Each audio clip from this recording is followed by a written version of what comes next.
the team found themselves returning to consciousness 1 week later in an unexpected situation, floating on an island made entirely of junk, scrap and salvage pulled from the sea and glued together by tiny amphibious creatures named by the gods of the time stream as the salvage manders. And that is how they will forever be known, because that's way better than what I came up with. The salvage manders commit their lives to cleaning the sea.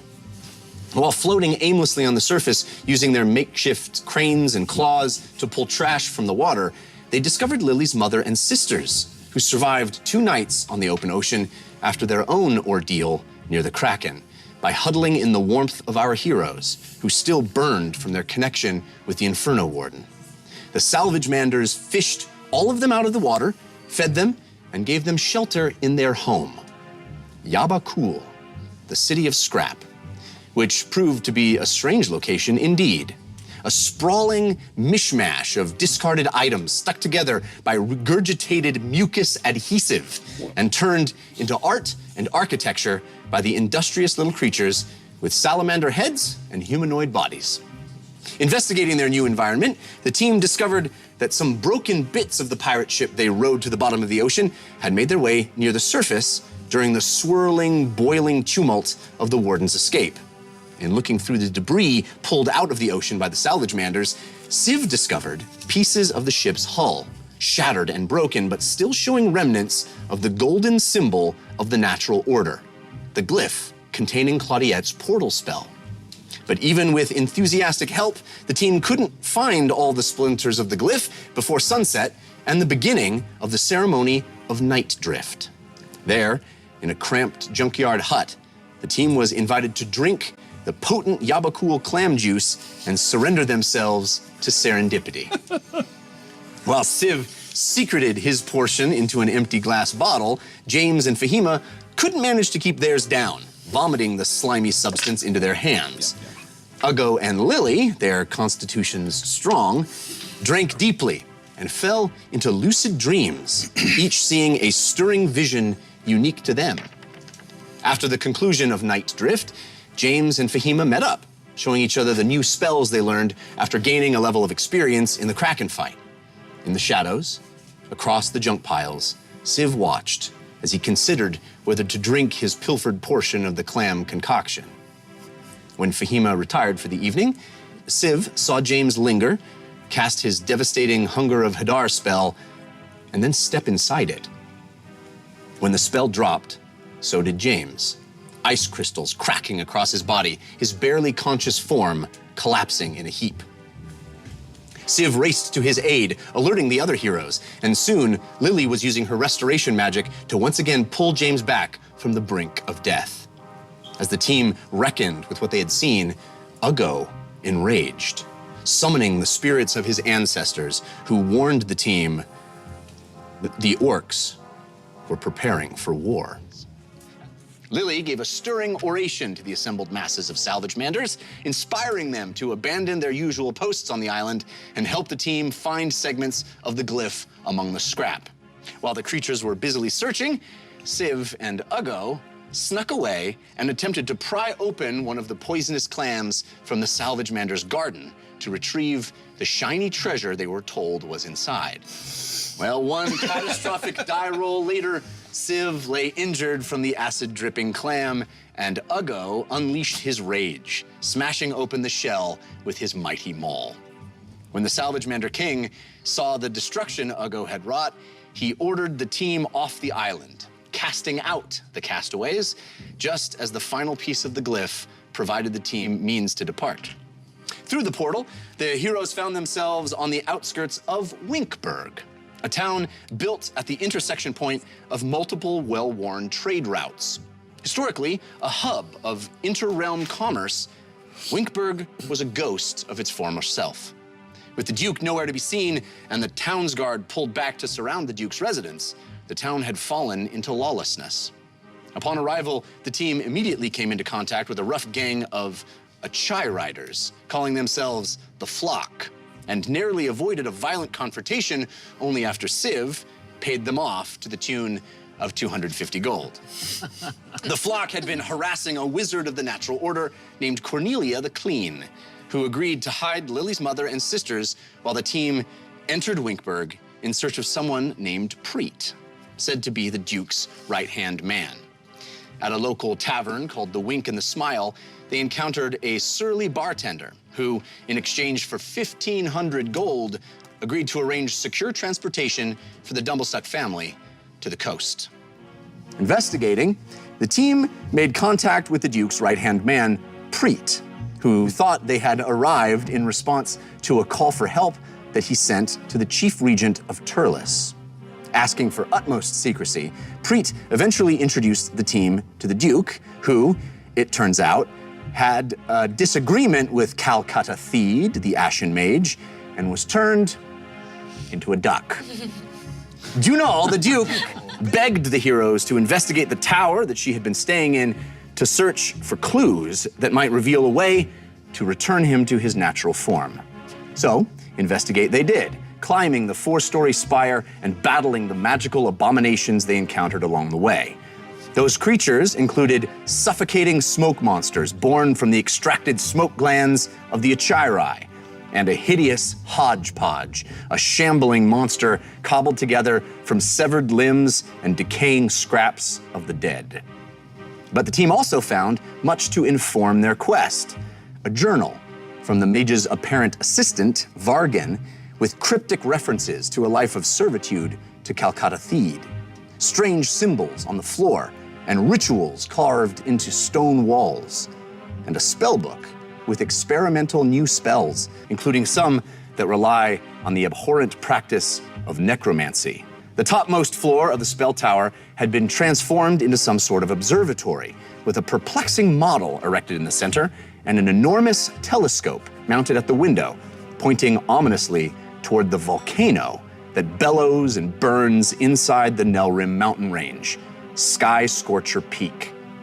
Further inspection of the mage's domain revealed letters written to and by Calcutta Theed, and a magically locked strongbox, which seems to impart a strange sensation to anyone who touches it. Then they returned to Cornelia's camp to gain her assistance in opening the footlocker they had discovered. Unfortunately, it had been magically booby-trapped, causing Cornelia to shrink in size when she unsealed it, an effect that seems to be continuing in periodic bursts. Opening the trunk also unleashed an intense beam of light and a dark, winged monster into the night sky. The light came from a single gleaming dragon scale, which Uggo retrieved from the chest and pressed onto the creature, bursting it asunder in a single radiant blast. The next morning, as Cornelia continued to shrink, the team returned to the Duke, cracked the riddle hidden inside the eggs he had been laying in his time as a duck, and gave him the words that would revert him back to his natural form. A grateful Duke insisted the team be compensated for their heroic deed, so his right-hand man, Preet, set about formalizing their reward. Siv requested that a local clergyman he had spoken to, named Chalmers, be named as official advisor to the Duke. Lily suggested the town throw a big party as a means of restoring morale to Winkburg, and the rest of the team brainstormed the exact specifications of a new means of transportation, a customized Vardo, compliments of the Duke, to be pulled by a number of their very own Achirai. Fahima's mastery of the Achirai, with clever help from the amulet, resulted in the birds gaining special feats beyond their normal abilities, loyalty, and endurance. Setting out from Winkburg, the team traveled north, on a course west of the Nelrim mountain range toward the dwarven city of Daltothum. As the team began their long journey, Fahima cast a new spell, allowing her to triangulate the unique arcane signature of the Wardens. James sent a magical message across time and space, and Uggo studied a new book, beginning his own journey, learning to read. Meanwhile, up front, driving the Achirai pack, Lily and Siv made a connection through poetry and song, holding hands as the sun crossed the sky and the long road expanded before them. But it wasn't long before they were attacked on the road by a gang of angry marauders on the back of giant attack birds. With skill and deft use of the amulet's gifts, the team decimated the rampaging menace, only to witness a new threat emerge from the tree line: wolves.